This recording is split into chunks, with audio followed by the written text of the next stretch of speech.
Hey there folks, I hope you're doing well and getting some paint on your minis. I don't know about you, but I love me some orcs. They're big, they're green, and they say awesome things like, "Ready to work, look there, we're being attacked!" And that's pretty awesome. So that's why I've decided to build myself a Goff Rocker diorama for Golden Demon this year. This will be my first time attending Adepticon, and I want to make sure I do myself justice and have something to submit into those beautiful glass cabinets. Today I'm going to show you how I made this SOB. I'm not going to win, but hopefully it'll be fun to look at. Let's get to the build. If I gotta paint one more mini where this guy takes the credit, I'm gonna scream. So this here will be the focus of the diorama, the commemorative series Goff Rocker miniature. I've had this guy sitting around for a while now, waiting for the right moment to be leveled up.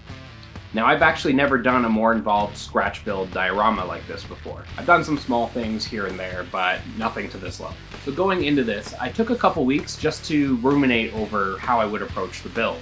Thinking about things like the environment, the composition, what objects are going to be involved, lighting, how I'm going to paint it, things like that. I settled on the idea of him playing on a caged-in stage with giant amps piled behind him and a large banner hanging above his head displaying the name of his band.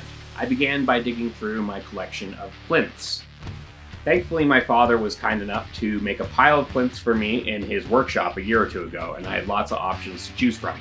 Thanks, Pops. Now, prior to diving in, I needed some bits and bobs to work with. I dove into my collection of bits and found various items that could help with the environment. I needed to make things kind of rustic and orky looking. I found some plastic wires that could be used on the amps, some metal pads, random orc infantry and scratch-built artillery from an old trade that I could just tear up for parts. The iconography especially will be helpful to make this more orky, and some rolled up green stuff could also be used as tubing and wires, etc. Next, I wanted the fencing around him to be chain link, but I was really having a hard time finding chain link at the right scale for the miniature.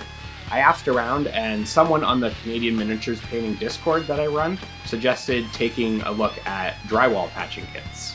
I made my way to Home Depot and I found this kit. It comes in two parts, a wire mesh and a rubbery plastic mesh that is glued to it. I peeled off the second part and was left with some perfect wire mesh to use for my fence.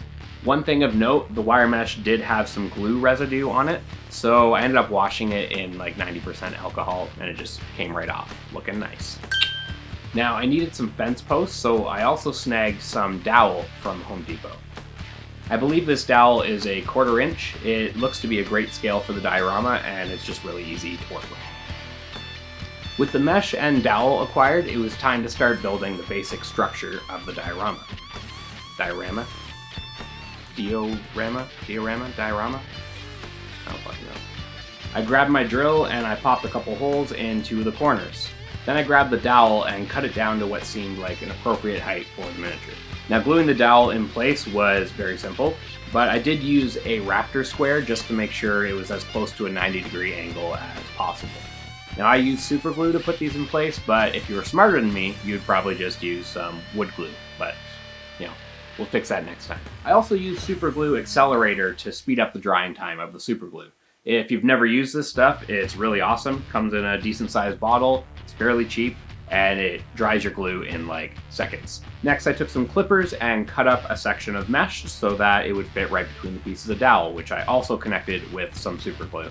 If there's any little blobs on the sides, which there wasn't too many, I'll just use a bit of rust effects on that and it should look pretty cool. Now that I had a section of the fence complete and thought it looked pretty good, I added one more hole and created a second section of wall. So now we have this corner in the middle of which will sit the orc. My thought is that the two sides of the fence will come together to bring the viewer's eyes right to the center of the model where he'll be standing. At this point, I realized if I had a modicum of intelligence, I would have wrapped my plinth in something to protect it. So I grabbed some painter's tape and just wrapped it up just to make sure I wouldn't get any glue or paint or anything like that on it. Thankfully, it was okay up to this point. Now to work on another key part of the backdrop, the amps. I picked up a pack of evergreen scale models, odds and ends. It gave me all of this, polystyrene sheets in various colors and thicknesses, including some clear pieces in a couple colors, and some small pipes. Pretty useful stuff for this project. This stuff is great to work with. It's quite sturdy and glues together using either plastic glue like we use on miniatures, I use Tamiya Extra Thin, or super glue works great as well. It's really easy to cut this stuff too. You just score it and then you snap it clean. Easy peasy. Now I decided I wanted to build 3 amps. One large with one smaller one on top, and then another small one kind of sitting in front of the larger one. The polystyrene sheets would be perfect to build out their boxy shapes. I just decided on the sizes I wanted, used the squares on my cutting mat to measure out the panels for each side, cut them out, and glued them together. Now I need some extra parts to make these actually look like amps. You can honestly use almost anything to scratch build a project. These speakers ended up being created out of polystyrene sheets, random plastic washers from my toolbox, thank you IKEA, I assume, random rubber plugs from my toolbox, probably also from IKEA, large Slaves of Darkness shields from the Ogroid Therodon set, and small Slave to Darkness Chaos God icons, which I believe are from the Chaos Chosen set. For the large amp, I cut a large hole in the center, slightly smaller than one of the Chaos shields, so it would sit inside with the edges poking out. I mixed up some green stuff and I used it to fill the concave of the shield. If you've never used it, it's basically a 2-part epoxy that when you mix together, it starts to harden over time. It's very useful stuff, and if I have one tip for working with it, it's that adding a little bit of moisture to it makes it far easier to work with and to smooth out. Once I had the shield in place and the green stuff had dried, I took one of the plastic washers and put it in the center, and then one of the small pieces of Chaos iconography I put in the center of the washer. I also used one of these wire pieces I found in my collection and shoved it on the side to make it look a bit more interesting. This created the start of a nice looking ramshackle speaker. Just the way orcs would do it. For the second amp, I just cut a hole in the center so I could just barely fit in one of the washers, which helped kind of integrate it with the speaker rather than having it just glued on the outside. Then I took another one of the Chaos icons and put that in the center, again, upside down. I also cut up a small strip of plasticard and put that on the top front, which I thought could be like the brand of the amp or something when I paint it later. Lastly, I cut a tiny strip of plasticard and I bent it into an arch, gluing it on the top of the amp on top of 2 smaller square pieces, creating a little handle on top. This last amp I cut 2 holes into, within which I inserted 2 of the black plugs I found. In the center of them, I also glued yet another Chaos icon. I also put a thicker strip of plasticard on top of the amp, which I thought could be a digital control panel or something. I haven't decided yet, but I thought it looked cool.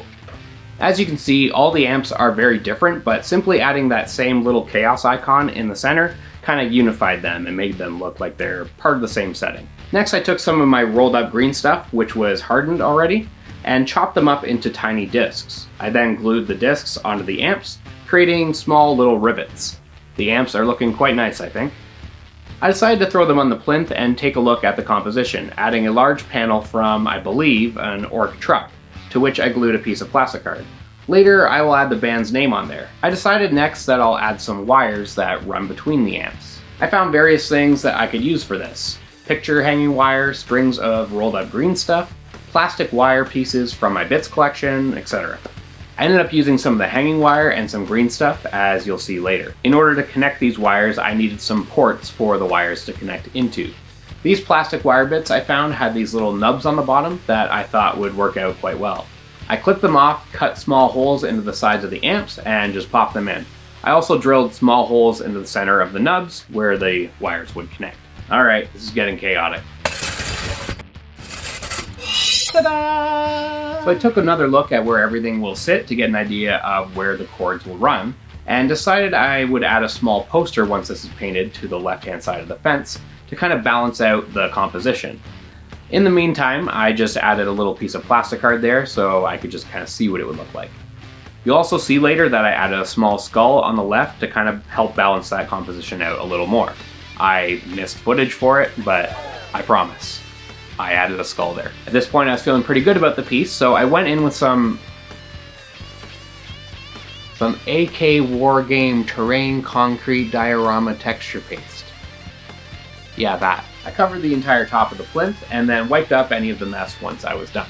While I let that dry, I decided to go in with some Vallejo plastic putty to fill in any gaps and weird areas on the amps. If you've ever done any drywall work, it feels a bit like using drywall mud. You put it in place, smooth it out, and then let it dry. Once dry, you can sand it down as well.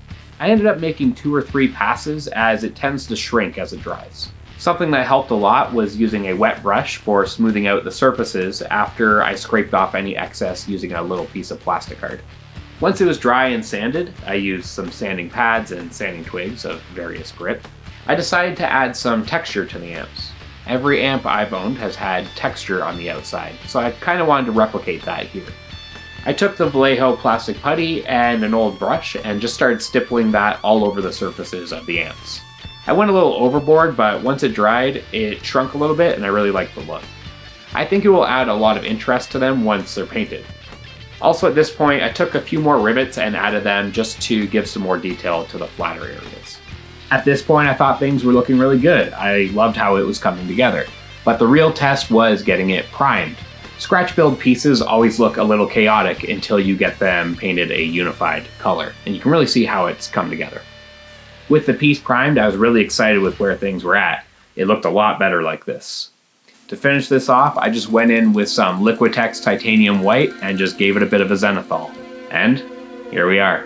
Now I'd love to have this piece painted for this video as well, but I'm theoretically going to be working on it until Adepticon in March. However, I'm really happy with how it turned out, and I'm extremely excited to put some paint on this bad boy. Now again, I don't plan to win, but I'm hoping it'll look interesting enough to catch an eye or two. Let me know what you think about this guy. Did I do him justice? Did I not?